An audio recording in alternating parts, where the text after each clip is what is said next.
到云林古坑的桂林村，这个槟榔是当地早期真重要的经济作物，一直到今，庄仔头也有真侪槟榔树啊。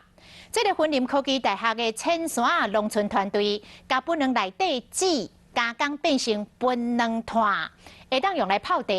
上重要的是解决掉这个槟榔树啊废弃物的难题。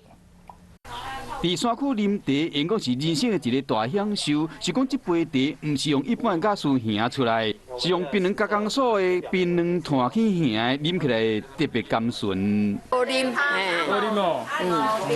我是较喜欢啉茶啦，毋过有香，有香好啉，也袂伤烧，也袂伤冷。 早期槟榔是桂林村重要的作物，即摆也有真侪槟榔树。云林科技大学就甲地方讨论进行废物再利用。长辈年纪大了，他已经没有能力再去做采收。那我们就想说，这个掉在地板上的槟榔，有没有办法再做另外一种价值的转换？所以我们就想说，我们结合云科大华安系下去做这个产品槟榔炭的开发。